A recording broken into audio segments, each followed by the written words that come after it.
ఈ మధ్య హైడ్రా అనేది చాలా ప్రాచుర్యంలోకి వచ్చింది.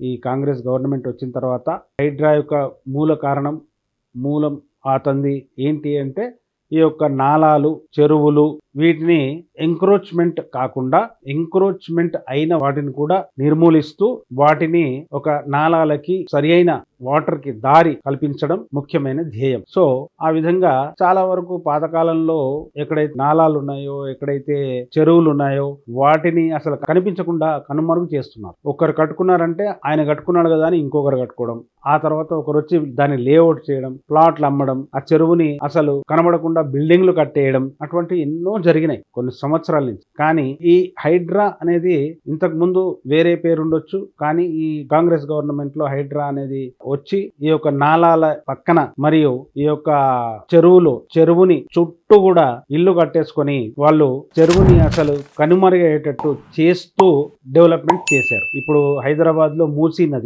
నది పక్కన కూడా చాలా వరకు ఎంక్రోచ్మెంట్స్ ఉన్నాయి. ఆ యొక్క మూసీ నదిలో ఒకప్పుడు వర్షాలు పడ్డాయి అంటే వర్షాకాలంలో గండిపేట్ అనే చెరువు నిండి దాంట్లో నుంచి గేట్స్ ఎత్తేసారంటే మొత్తం మూసీలో నీరు చూసేవాళ్ళం. కానీ ఈ ఇల్లు, ఈ షెడ్లు ఇటుపక్క అటుపక్క ఉండడం వల్ల అసలు మూసి నదియే కనబడకుండా పోతుంది. అసలు చూడాలంటే వాటర్ లేదు, నది ఎక్కడుంది ఇక్కడ, అంత మురికి, ఈ నాలాలన్నీ, ఈ మురికి మోరీలన్నీ దాంట్లో కలిపేసి ఆ మురికి నాలాగా మారిపోయింది. దాని చరిత్ర ఎవరికి తెలియకుండా పోయింది. కాబట్టి ఆ యొక్క ఎంక్రోచ్మెంట్స్ ఆఫ్ నాలా అండ్ రివర్, చెరువు, దాన్ని నిర్మూలించడం అనేది అది మంచి పనే.